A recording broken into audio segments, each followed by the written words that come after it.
Thanks for joining me today. Today I would like to talk about what I've been doing to earn some more money and what I've been doing to spend less money. So we're just coming to the end of the third month of my low spend year and it's been a bumpy ride, but I think I'm ready to take my training wheels off now and cycle, perhaps a little bit wobbly, but to get out there and do it properly. I've learned a lot and now I'm ready to apply all of that. I thought I'd be able to do it from the off, but no, it didn't work like that for me anyway. I don't know about other people. So 3 months in, it's time to spend less and earn more. You can only cut so much from your budget, so it stops being a spending problem and becomes an income problem. One of the things I've been doing to earn some extra money is pet and house sitting. I've been doing this for about 4 years now, although I didn't have many customers to start with, and it's very up and down in terms of what work I get. So I can't rely on it as an income, but it does help. It helps to add to the money I earn from my main job. My main job is I'm a self-employed cleaner and I've been doing that for, must be 8 years now, I think. It doesn't earn me a lot of money, but it does mean that I can choose my own hours and I can sort of fit other things I want to do, like my allotment, around work. So I'm never going to get rich from it, but if I can pay my bills, then that's good. And the money I get from pet sitting is a bonus. So recently it started to pick up a little bit, which is great. That's really made me happy because it had gone very, very quiet. Some people that I used to pet sit for regularly moved away from the area, so that source of income went. But I've been having a few more inquiries recently, and that's wonderful. So last weekend I had 2 pet sits on Saturday afternoon and Sunday afternoon. The first one was new customers, and they've got 2 cockapoo puppies who are 12 weeks old as I'm filming this. So that was fun. I've forgotten how exhausting puppies are, but they're absolutely adorable. I'll show you some clips of them later on in this video. And then Sunday afternoon was a revisit to a lady I used to pet sit for, but her old dog sadly died. I think he was about 15 when I was looking after him. He was very, very old, but he was an absolute darling, and it's very sad that he's passed on. But she's got a 1-year-old miniature dachshund now, so I'm going to be looking after him and his uncle, who the lady's daughter owns. So that's lovely, and I went and did a trial sit on Sunday afternoon in preparation for doing an overnight sit at the end of April, and those dogs were absolutely gorgeous. Yeah, they're so lovely. But wow, dachshunds are naughty and crafty, but I think that just makes them more lovable. So yeah, the pet sitting, it's not always easy. It's not all cuddles and kisses and, you know, nice dog walks.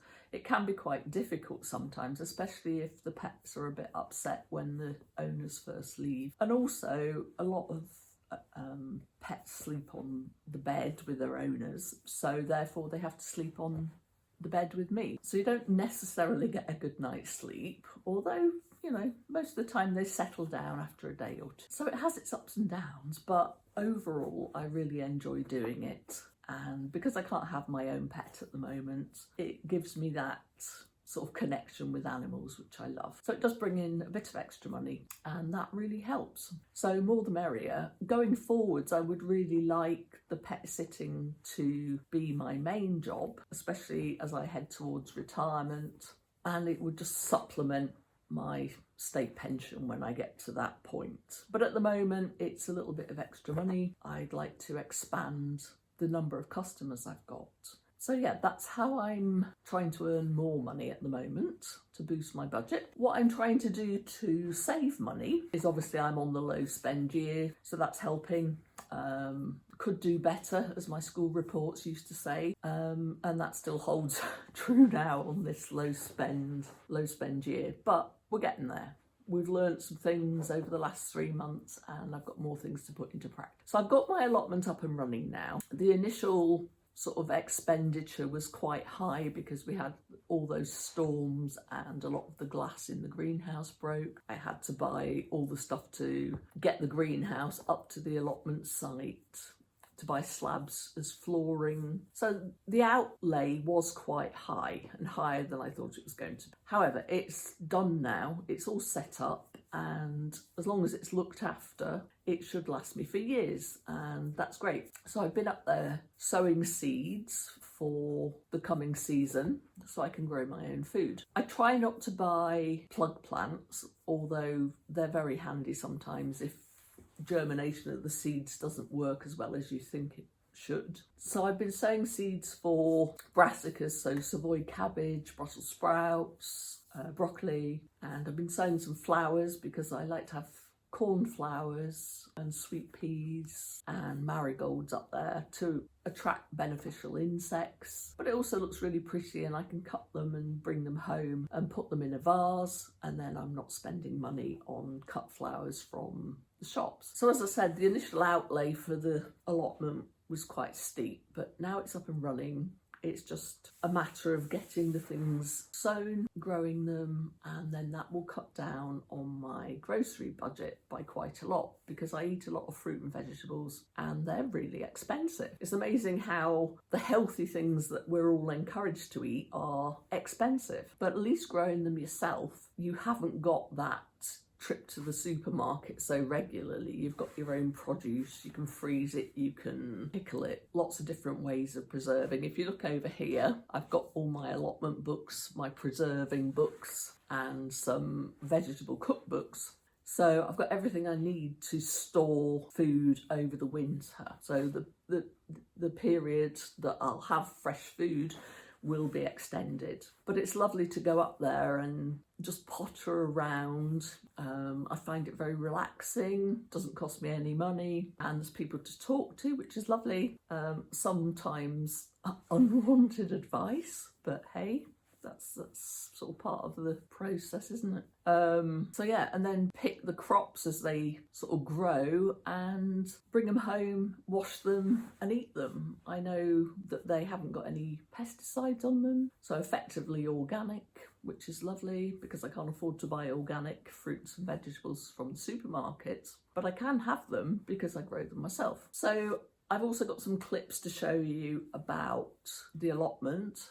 I was up there yesterday because I had some work cancelled and it was a lovely afternoon. So I thought, right, make the most of not having the work and get up there and see what's growing. So there's some clips from the allotment so you can see what I'm doing there. I'm trying to do successional sowing, so sow seeds little and often so I don't have a big glut at once. You know, because I live on my own, I don't need a huge amount of food. I do give some to my son and his partner, but there's only so much you can cope with at one time. So by doing successional sowing, it means that I can have a steady growing and picking season. It'll last longer, the stuff will be ready at different times, and that suits me much better in terms of what I can eating and also for preserving. So that's the way I'm saving money, which is very good. Another way I'm saving money is by meal planning. Now I've got a board in my kitchen which I've just cleaned off, and I'll show you what I'm planning to cook and eat for the next week, so I'll put that into the video later on as well. One lady in my comments a few videos ago said that she'd struggled with meal planning, and what she decided to do was to prepare certain bits of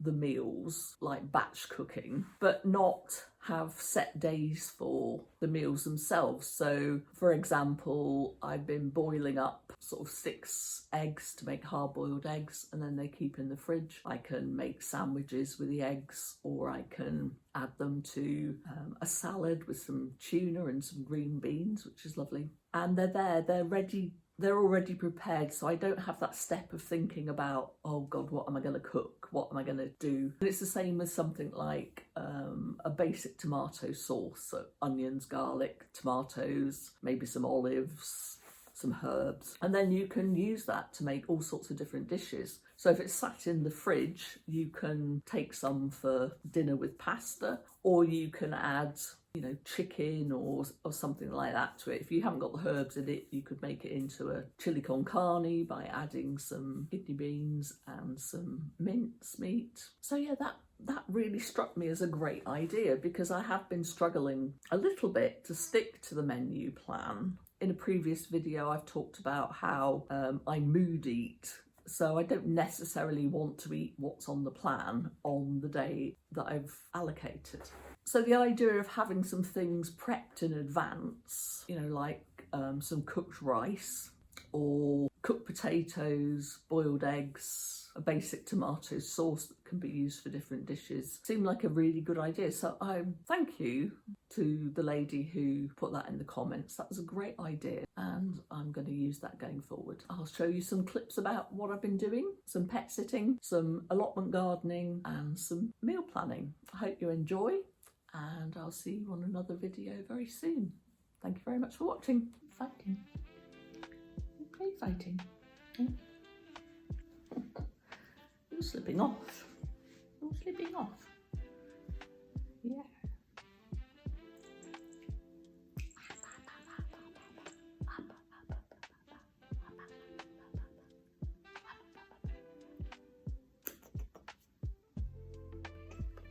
Beautiful puppy. Beautiful puppies. You're beautiful puppies, aren't you? You keep going falling out, don't you? Let's move you round so everybody can see you. It's also lovely as well. Yeah, it's also lovely as well. No, don't chew his collar. That's not going to help anything, is it? You're so tiny, aren't you? You're so tiny.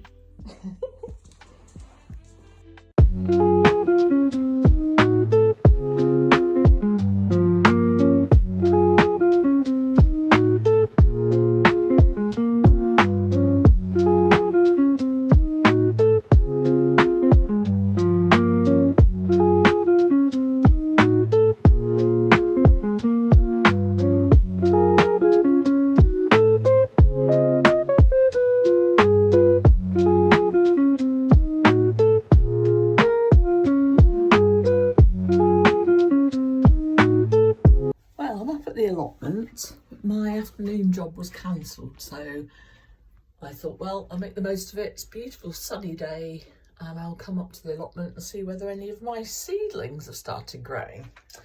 So I'll just turn you around. I'm in the greenhouse at the moment. Thermometer says that it's up to 34 degrees, which is very warm. It's lovely in here actually, out of the wind as well. So I'll just turn you around and we can have a look at what's growing. So these were the sweet peas that I started off at home on the windowsill, and they've been up here. I've pinched the tops out to try and make them get a little bit bushier rather than too leggy, and you can see that they've started to get these side shoots now, so that's good. Nothing on the flowers yet. Cornflowers, pot marigolds and sunflowers. No sign of them poking their nose through the soil yet. This is pink germidor, if she says it correctly. Garlic. There's supposed to be two in here, but one looks like it's been nibbled by something. I'm not entirely sure what. And the same in this one. There's one growing, but the other one, oh, it's shooting. It's starting to shoot, but not doing much. Then up the top here, we've got, what have we got?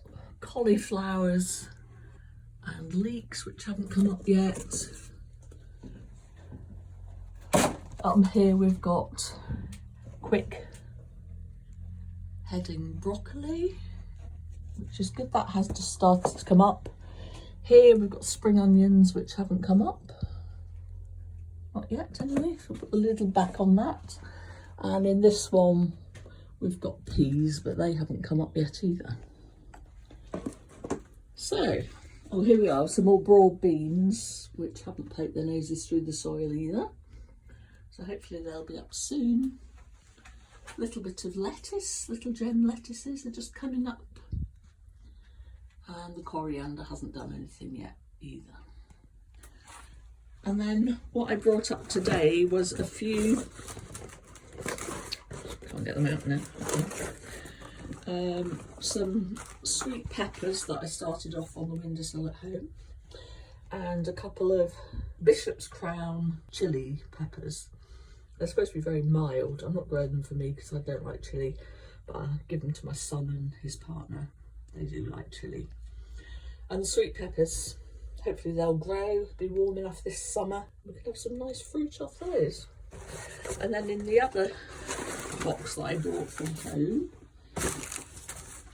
these are some of the broad bean plants I'd grown from seeds at home. 3 of them took forever to poke their nose through, I don't know why. And the other 3 grew quite well, so they can go out in the ground soon. They just need to acclimatise a little bit first. Let's have a step outside. What else have we got? Nothing else really. It's not really that warm yet. These are my raspberry canes that I'm going to use to grow as supports for the peas. And my garlic that I've been growing outside, I think I'd hedge my bets a bit and do some inside and some outside.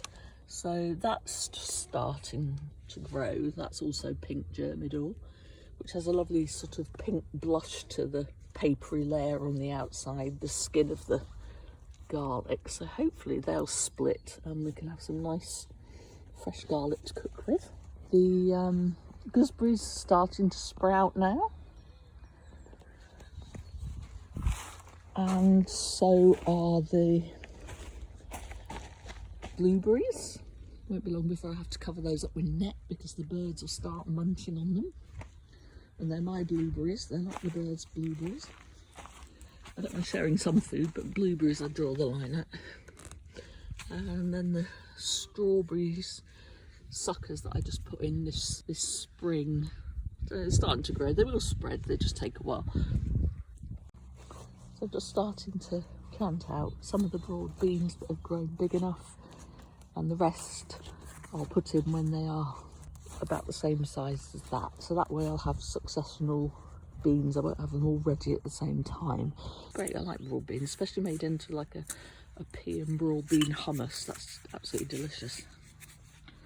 So because they're in these little cardboard pots, you can put those straight in the ground without disturbing the roots, which works really well, I think. And it just gives them a good start. These are actually dwarf broad beans. I didn't want the tall ones because you have to support them, and it's a very windy site up here, so I thought if I have dwarf ones, there's no worries about, you know, them getting wind damage or anything. So I haven't grown dwarf ones before, so we'll see how it goes. Could be interesting. Everything about vegetable gardens a bit hit and miss, certainly with me.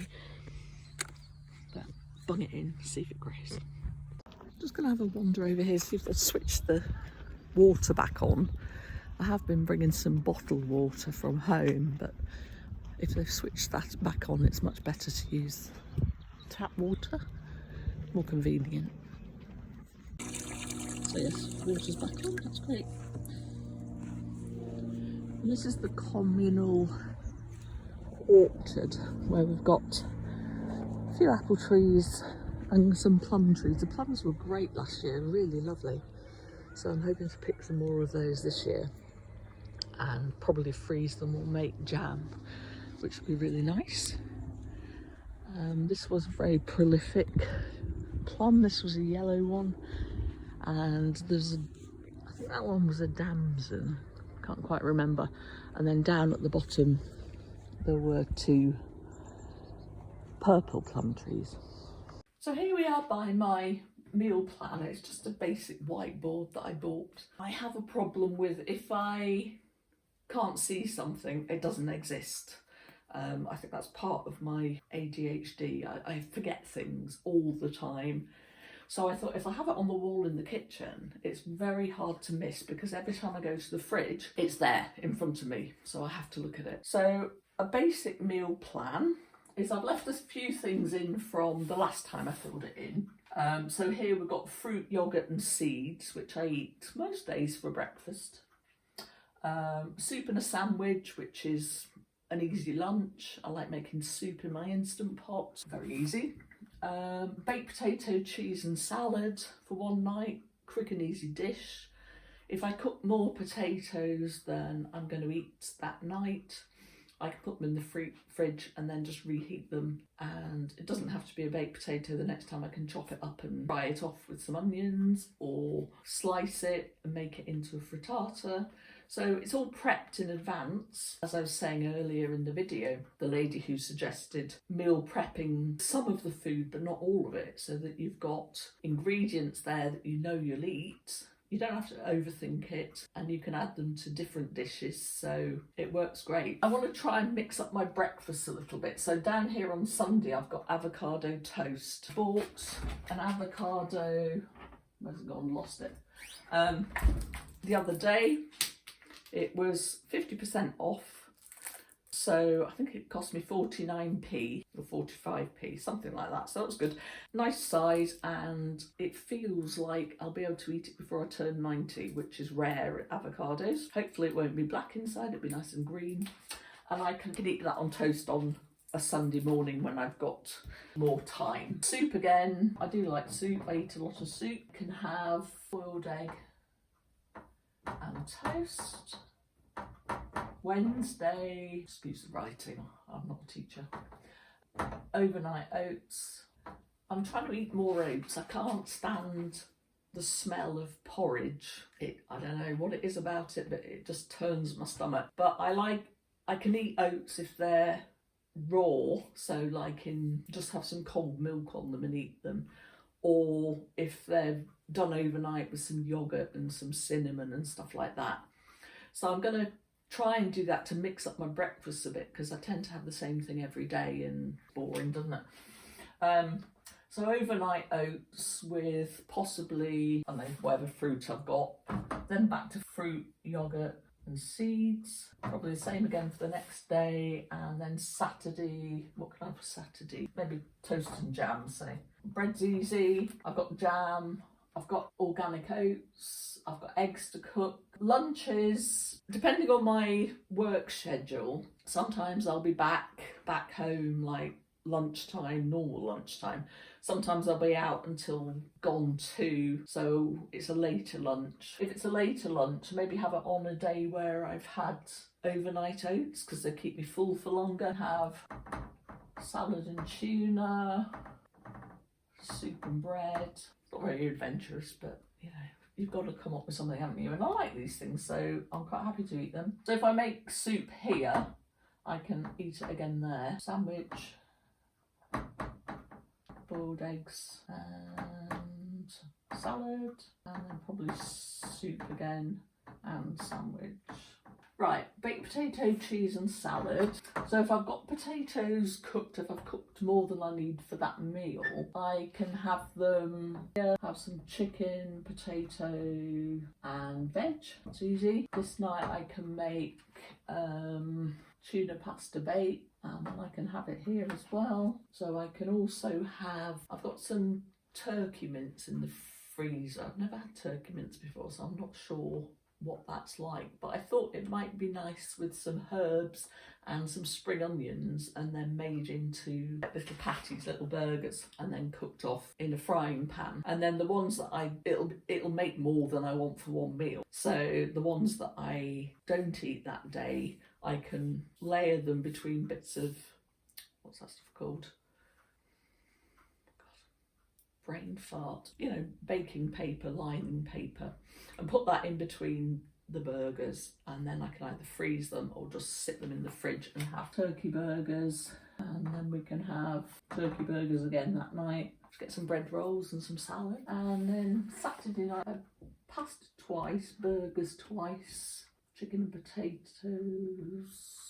If I've got some potatoes left, then I might do like a lentil shepherd's pie. So instead of beef mince or lamb mince, I can make it with lentils and tomatoes and that sort of thing, and then put the potato on top. Potatoes are really cheap. I will be growing some on the allotment, but at the moment I'm having to buy them. And I've got onions left over from last year's growing. Most of the ingredients for this I've already got in the house, which is good, because that will cut down on the grocery bill for next week. That's general idea of the meal plan. That's my meal plan for the next week. I'll let you know how I get on, and I'll try and remember to take some photos so you can see what I've been eating.